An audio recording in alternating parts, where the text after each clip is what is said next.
So for those that don't know, tell me who you are and like what you do, for anyone that would be listening. My name is Adam from the popular comedic YouTube film review channel called Your Movie Sucks. And I also make music under the name An Unkindness, and I also have a podcast called Sardonicast, and I also have a gaming channel called Adam Plays, ADUMPLAZE. And there's other things, but too many to list really at this point, so. My main thing is my film review channel. I tear things to shreds sometimes, other times I recommend things. I know you play video games regularly, but I also wanted to ask, what are your thoughts on how people fight for video games in its support as an art medium, and if you have any personal thoughts on how some games feel like they're trying to emulate film or television, since that's really become a topic the past few years. I haven't beaten Last of Us 2 yet, but I mean, so far I don't think that its biggest problems are necessarily that it's trying to be cinematic, because the first game was really cinematic and I think it worked out really well. The Uncharted games are aiming for a cinematic quality, and I think that those turned out really well. Yeah, it really depends on what you're going for. When it comes to like a David Cage game, those are pretty hit or miss. Even as good ones are kind of silly. Something like Beyond Two Souls, I mean, it kind of crosses the line too far, I think, where there's not really any interactivity at all. It was ridiculous. All of the choices are just really insignificant. They don't really change anything. You're just it's barely interactive, and the story's not that great. So, especially like coming from Heavy Rain, where it had so many different paths you can go down. Yeah, it really seemed kind of pointless. Yeah, I mean, there's The Last of Us 2, and I was wondering what you thought about Death Stranding. I think you streamed it a few times. I wasn't able to catch those. I don't know. Like, Death Stranding is something that tries to be both at the same time. Like, it's definitely trying to be a game. It's not like trying to replace gameplay mechanics with cinematic experience. It's just trying to do both at the same time, and well, I mean, like, alternating between the two, I guess, where it's like, oh, now it's cutscene time for 3 hours, oh, now it's tedious backpack time for 10 hours. Yeah, I don't know. If all the elements work together well, then I don't see much of an issue. And there's parts that I did like about Death Stranding. I just, if you're not like super attached to the gameplay experience of the game, it's not all that rewarding to me. It just felt like a really long and drawn out side quest. The mechanics in the game were well thought out for sure, but the entire core experience just felt like what would have been a side quest in any other game. Right, yeah. I was kind of more into the gameplay than I thought I would be, but you're right about how at first it feels like more of the pace of a movie, because that's kind of the experience I had with friends where they were into it for the first few hours. Then after that, it kind of just became like pure, like just, finishing up the missions with not too much going on. It was pretty tedious. Yeah, and it's like they knew most people would stop following after the first few hours, so they got like a little mini series out of it, sort of, because it was just cutscene after cutscene, but then they kind of just stop after a good while. You have to really, really love the gameplay in that game for it not to become super, super boring and annoying. Yeah, I was kind of into it, but at the same time, probably the biggest issues I had with it was the writing itself. Oh yeah, the writing was kind of cringe. Yeah, it felt strong at first, but then the last couple hours it just kind of fell apart completely. At least that's what I thought. I mean, that's usually how things go, where there's like a promise of things to come in a sense, or setting up a universe where you think, oh, there's interesting things that could happen with this setup premise. And then when it doesn't deliver on these, I guess, potential ideas that could be happening, and it just kind of slogs, then it just winds up being a little unsatisfying. Yeah, that's kind of what it turned into. But yeah, I remember I saw that tweet of yours where because I'm into Suda and Swery and Kojima to an extent, and I like that you're kind of like you're aware of all three, at least their body of work. But yeah, and so just so everyone knows, which of Suda51's games have you played? It doesn't matter if he was just the director or the writer. Like, Yeah. it looks like you were following whatever him and his company's work did. Yeah, I want to go through all of them. Mm. They're all interesting enough for me. Even even the ones that can be kind of a chore, or at least weird enough and funny enough that the overall experience to just play through it once at least is worth it. So I think the first one I ever played was probably Shadows of the Damned, and that was like close to when it was released. And I think I played Lollipop Chainsaw around that same time. Okay. And then after that point, I don't know what the next one was, but I've now also played The Silver Case, The 25th Ward, Michigan Report from Hell. Nice. That's harder to come by. Oh yeah, Black Knight Sword, which was incredibly frustrating, but I would love to play again. Yeah. Because I feel like that's one of those games where if you know starting out the game what it's going to be like, you can anticipate and prepare to make the end of the game a lot easier. But if you don't know what's coming and you don't know how to strategize properly, then it's going to become a lot harder. Yeah. But I love the style of that game. I love the music. I love Akira Yamaoka. Yeah, his compositions were great. Yeah, that's one of my favorite game soundtracks, I think, is Black Knight Sword. Not a lot of people talk about that. Most people didn't play it. It doesn't help that it never got on Steam or anything, or Switch. Yeah, there's a few... and I've played all of the No More Heroes games that exist now. What else Killer am I missing? 7, right? Am I missing? Yeah, I played Killer 7 for sure. That's a big one I guess I missed. That might be all of them? I started playing a bit of Flower, Sun, and Rain, I think it's called. Yeah. But it's only on the DS in English. Yeah. The PS2 copy doesn't have English subtitles, so can't really stream it properly. So I've just been playing that here and there whenever I'm out of town. Yeah, like on the DS itself. People have been begging for a remaster, and I wish they would, because the dialogue in that game is phenomenal. I don't see why not. If they're going to make physical collector's edition PS4 copies of the Silver Case and 25th Ward, I don't see any reason why they couldn't do some sort of port for Flower, Sun, and Rain. Exactly. Oh, I also wanted to ask, and this is why I kind of thought, like, oh, it'll be a good idea to do this in the end of June, because June 23rd, Grasshopper was part of, like, this event, NG+, and we thought there was going to be, like, bigger news. Did you hear about this? No, I wasn't aware. It's like, here, let me, it's like a minute and a half. This was what he did in regards to No More Heroes 3, and it really got to all of us, and you'll see why very quickly. Yeah, I'll watch this.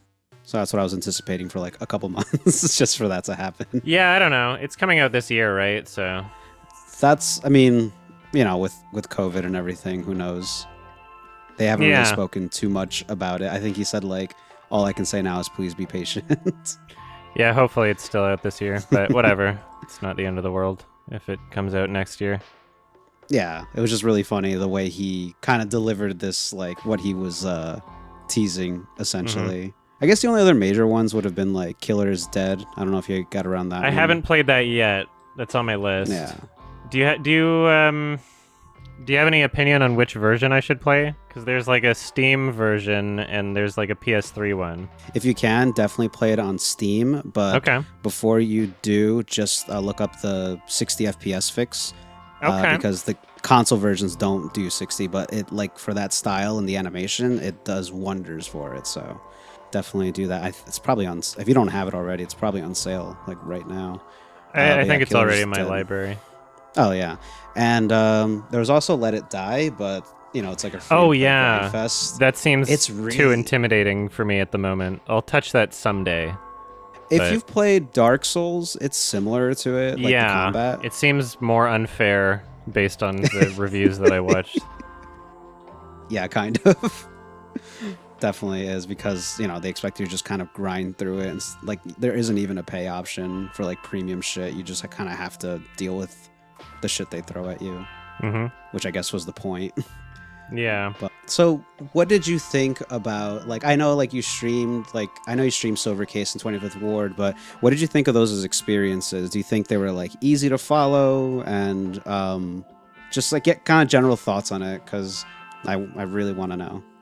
There's a real basic general plot that I got the grasp of, but overall it was relatively incomprehensible.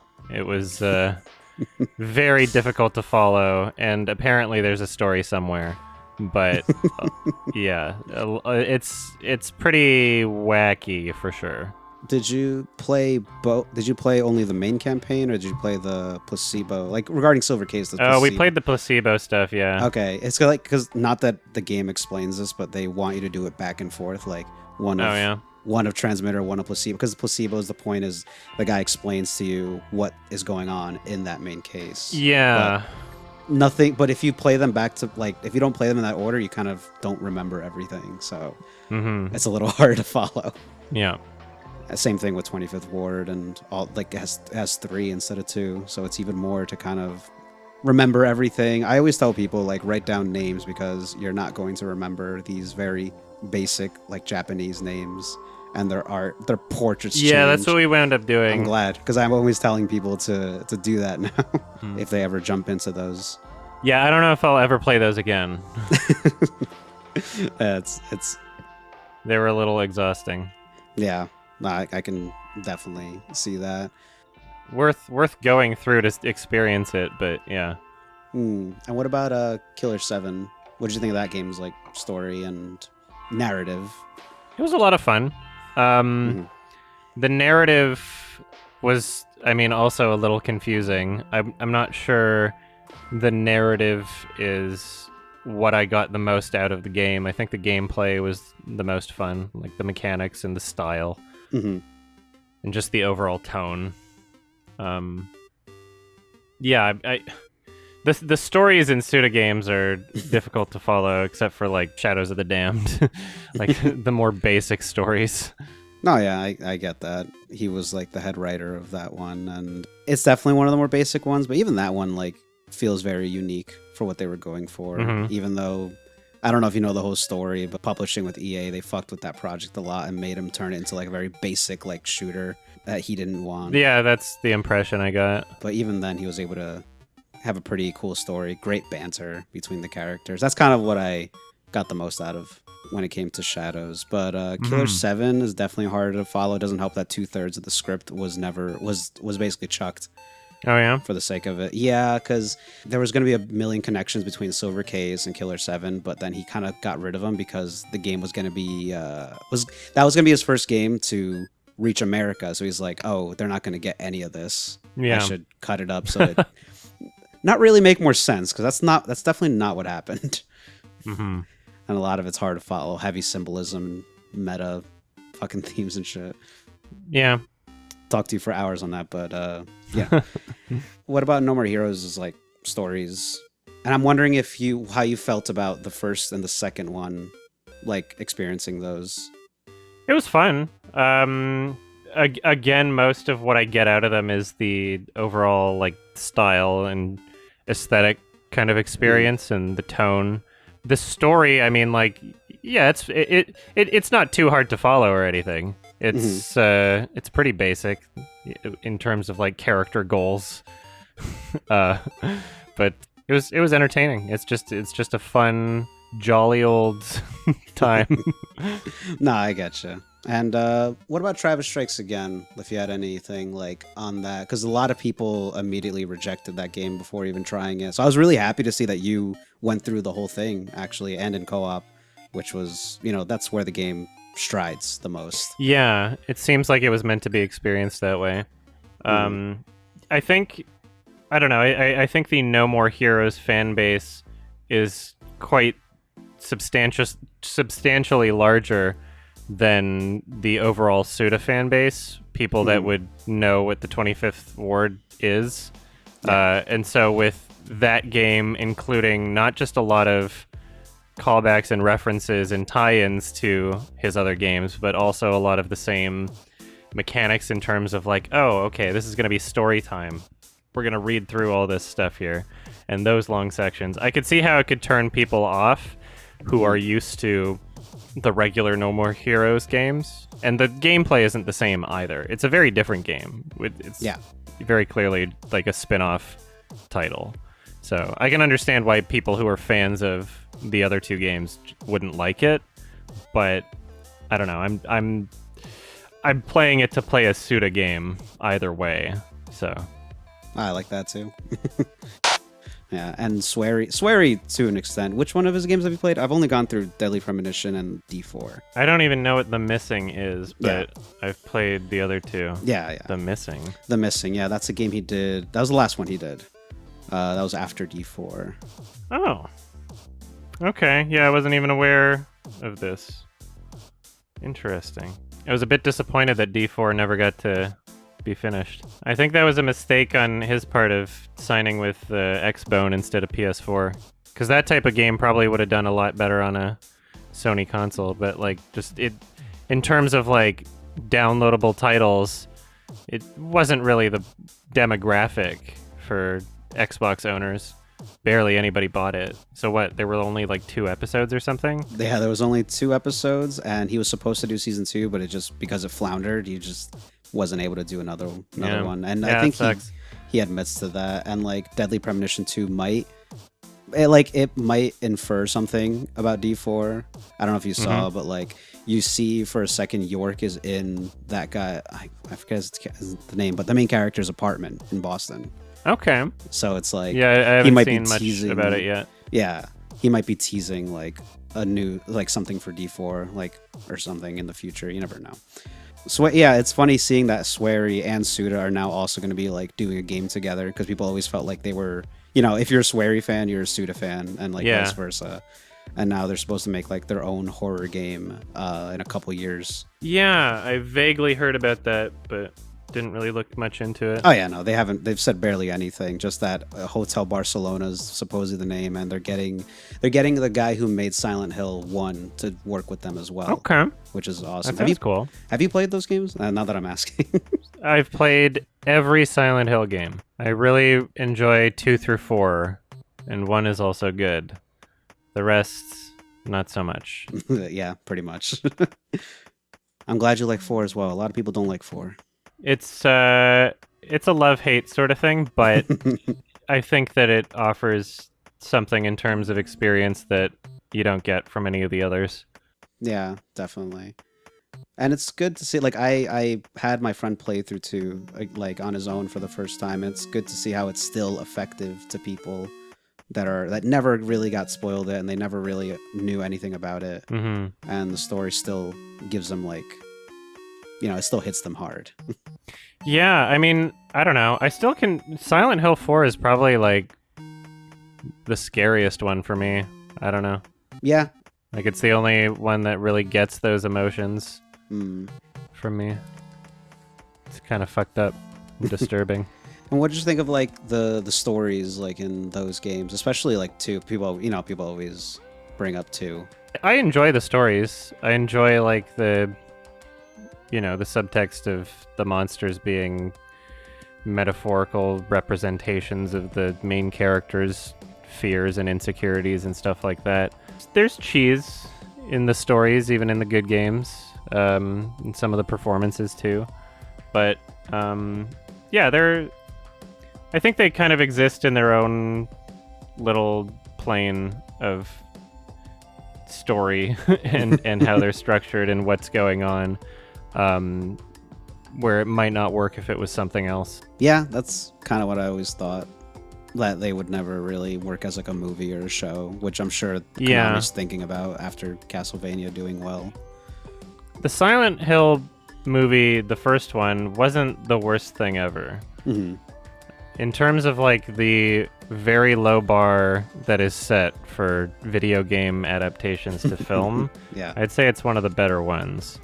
It's not great, but it's one of the better ones, I think. Yeah. It's just there aren't that many good video game adaptations. I mean, that's the only one that feels like it actually had like a semblance of effort to them to try to make them like take it seriously. Well, because the director begged for the rights to make the movie because Yeah. they were a fan. Whereas it seems every other video game adaptation is just like, okay, we have this IP, who do we toss it to? And it just goes to somebody who doesn't give a shit. Yeah, pretty much. That's what happens to all those. Cine Mora's another one. I think he was like the producer of that one. It's a good little space shooter. That's kind of like a bullet hell thing, right? I have that downloaded, but I haven't played it. I don't know how consistent it is, if the whole thing's like a bullet hell thing or how much of his weirdness is in the game, but I'll be playing it at some point for sure. Not too much. I think he was just like a producer, but it's just a pretty good little game with they actually have like a semblance of a story in it as well. Yeah. I've never played Moonlight Syndrome. Oh, most people haven't. That one's really hard to come across. Since he actually was asked about that, like on this interview, he said that the themes and context in that game, he thinks people wouldn't necessarily be able to handle it today. It goes into a lot of like pretty fucked up things. It was like the first real story the first big story he ever got to do for a video game, and it's based on this other series they did called Twilight Syndrome, and like the fans like hated it so much, like just despised it back when it first came out, that not only did he leave the company after that, but they kind of kept making games and ignoring that one ever even happened. Yeah, I feel like I've played more Suda games than most people, I guess. No, yeah, definitely. I'm looking forward to going through the rest of them. But yeah, Flower, Sun, and Rain. Really want to be able to stream that or something. Yeah, go through the whole thing, because it's funny. It's a very tedious game. I always tell people, like, if you sat through Death Stranding, you can play Flower, Sun, and Rain like easily, because it's also like a lot of walking, a lot harder to figure out, probably, but yeah, mostly walking. Yeah, if they're not gonna remake it, I hope that somebody like makes like a patch or something for the PS2 version just with English subs. Yeah, that'd be nice. Or like, I don't know how emulating it goes. I don't know if you ever emulate DS games. Yeah, I don't know. I've never tried to do that. It seems weird. Supposedly, Twitch doesn't allow emulation. But I think it's one of those don't ask, don't tell sort of things. But yeah, like I don't know how I could pretend that I'm not emulating a DS game. That's true. I don't know if I were to do that. I know they used to sell like capture devices for DSs, and that's how people would stream. But I don't think they sell the people who made those. I don't think they make them anymore. Yeah, might be able to get one off eBay, but still, it just seems like such a pain. Yeah, just fucking remake it. Yeah. What is this? So I own this copy of Rango Tsukigime's Longest Day. I'm not sure what that's about. It's like there's like a film or something. There's like short films in there and also a game. Yeah, it was like this little series by the guy who made Akira, I want to say. He was the one behind it, called Short Piece. And it was, let me see it, 1, 2, 3, 4. Yeah, 4 shorts. And is it like exclusively just for like this platform? Like it's available as a PS3 title to watch these films, but nowhere else? They did come with a Blu-ray, but there was also the PS3 copy, which you have a copy of it, you said? Yeah. Yeah, I haven't touched it yet, though. Yeah, it comes with the game, which he, like, Suda, like, designed it or something. I want to say designed it. Akira did the music. And it's like a game that takes place after one or all of the shorts. I'm not sure. I did play through that. Okay. It's short, but it's actually a pretty cool little, like, it kind of plays like an Infinite Runner, like a side-scrolling one. Yeah, I wonder if I could stream the actual shorts on Twitch, because it's a game, but like I don't know if I'll get copyright claims. I don't know about that. It's like a movie game. Yeah, that was one of his games where it was like, I don't think he even wrote it, but he did design like the game itself. That's about as much effort as he put into that. Did you beat Let It Die? I did, a couple times. Oh wow. It's very, very long. Like it's not even bragging. It's just the fact that like I made it a routine, because it was one of those things where I'm like, it's free to play, but they kind of like to get the most out of it, you got to go on every day and take daily, shit and, do the rounds every day. So like it became my morning routine when I was getting ready for work, and then I like 20 minutes to do this and then turn it off and go. So then that kind of helped me just grind and and get through it. But like it's 40 floors, like it's 40 like big levels, and there's a boss at the end of every 10th, every 10 levels, and the hardest are probably like the last 15 to the 40th, and it's just that's where most people give up completely, because at that point the game is just beating your ass. And all you can do is grind for better weapons and armor. It seems like it's intentionally made to be unfair. Yeah, it definitely is. If it was like a regular $60 game, it probably wouldn't have been like that. And I kind of wish it was, because the mechanics and like combat's pretty fun. It's just that because it's free to play, it just wants to get on your nerves. Yeah, I'll go through it at some point. Yeah, definitely. I'll try to catch it, because I always like giving people like advice on like starting it and getting through at least like the first 20 floors. Once you got that, you kind of get the idea of the whole game. But at first, it's like super overwhelming, kind of like Monster Hunter, where it just doesn't really do a good job explaining itself. Okay. And there was also Fatal Frame 4. Did you ever play those? No, I'm aware of them. So Suda was involved in some of them? This is the fourth one. The story goes that they got him to work like, hey, make this game with us, write the script for us too. And he did, and he handed it to the director, and he got so pissed and hated it that he shredded it. And then it was the only copy, and he felt so guilty that he rewrote the whole thing by memory. And that was enough to give Suda a co-director credit. Wow. Does it feel like a Suda game at all, or no?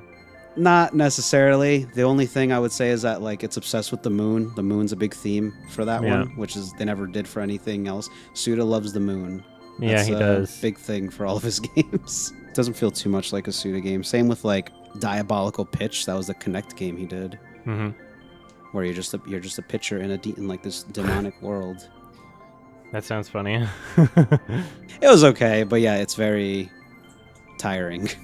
Yeah, I guess I do have a Connect technically. If you ever, it's like $10 if you're ever curious enough, but you'll get, all you do is throw balls all day. That's funny. It was one of the more unique Connect games. I can at least say that much. I would hope so. It actually tried to like be an interesting game on Connect, which not a lot of them were. Yeah, Connect is completely dead now. Yeah, pretty much. And yeah, he also says he wants to do a Killer 7 like complete edition where like he essentially restores the entire script and then can finally present it to people. He says something like he'll do that before he retires, that he'll make sure that it'll be a thing that happens. Cool. Yeah. I'd love to see that, because now that the world actually has Silver Case in 25th Ward, like it'll make sense this time. Probably. Yeah, everything's connected. That's kind of what he's doing with this one. Like, that was kind of the point of Travis Strikes Again, where he wanted it to kind of not so much MCU it, but like kind of show you that everything he's been doing has tie-ins, And yeah, I couldn't imagine playing through Travis Strikes Again without having played the 25th Ward and Silver Case games. Exactly. And like he wants to even set up those like that to get another game as well down the line. And Travis, like No More Heroes' world is part of it as well in a lot of ways. Even the whole thing with Badman, he was a character from a short story he wrote like 15 years ago for Killer 7, and we only found out that moment like who he was and the fact that he was Batgirl's like father and shit. It's really interesting how his mind is working now that he has like the world's attention, not just like Japan. Yeah, I'm glad he's doing what he wants. Yeah, and it took him a long time to actually start doing what he wants. 52 years old. Yeah, he's getting there. So he's past the magic number. That's right. That's why he wanted like 2019 to be so big for him, and it kind of was, Travis Strikes Again was good, and like No More Heroes 3 got announced, and So, you know, now that you've played almost all of his games, what do you think? What do you think makes him different from other game developers, whether Japan or Western? He seems like one of the most self-aware ones out there. I haven't played every Kojima game. I know I haven't even played his best ones. But if I'm going to compare to like current Kojima, like sure, Kojima, especially with Death Stranding, like there's tongue-in-cheek moments, but I think overall it does take itself way too seriously. Even if there are bits of self-awareness here and there, and bits of like campy stylization, I think Suda winds up hitting that mark a lot better. I think if I were to pick between the two, I would have to say Suda's my favorite for sure. Suda's able to do things in a way that doesn't feel pretentious, even if it's breaking the fourth wall, even if it's just referencing itself. It still feels really kind of carefree, and yeah, it doesn't take itself way too seriously, and that's part of the reason why I like it so much. He's not afraid to just throw things that he loves into his games over and over and over, like wrestling and tigers and all the same things, the Suda-isms that appear frequently. He's like, yeah, I'm just gonna put this in because I like this stuff. Yeah, that's definitely what a lot of it feels like. It's funny though, because you know he's one of those people that like doesn't really ever explain what his games are about, and a lot of people have like, including myself. I'm not gonna even pretend I'm not part of those analytical groups that a lot of people say it's like what the metafiction is about. Even with No More Heroes, like it's about how people are obsessed with killing and media, and how it like it kind of levies what people think the weight is of killing people because of how it's romanticized in media and stuff. But like, he's never been one to come out and say that, which is interesting to me. I mean, you know, I feel like a lot of creators don't do that. It doesn't rely on the subtext either. Yes. Like it doesn't need. It's not a prerequisite for enjoying it. Yeah, absolutely. And that's kind of how I felt about like Travis Strikes Again, because a lot of it feels like it was sort of his way of venting about what happened, what's been happening with him the past like 10 years. A lot of people caught up on that, especially with the damn Dark Knight, where you played the Shadows world and he was criticizing his own game and like killing the protagonist in the intro and shit. It's like venting all of this out. And even in the story itself, it's very raw when you kind of start putting it together. But you're right though, like you don't really need that in order to enjoy the games. Yeah, they kind of stand on their own in terms of like just a fun experience. And it's so varied too. I feel anyway. I like how he's not afraid to just completely change the mechanics of the game just for a level or two. It's like, this is a bullet hell game now. Like, okay. Yeah, that's cool. That's what it was, a cool like callback to the first game, which the second game didn't really do that much. Where in the first game, like it felt like every world or every stage had its own unique mechanic to it. Where like you did the baseball one, and then there was driving the motorcycle into people and all kinds of different things. And Travis Strikes Again did the same thing, which I thought kept it a lot more interesting. And that's what I like to see from him. He's somebody who doesn't want any of his games to feel the same.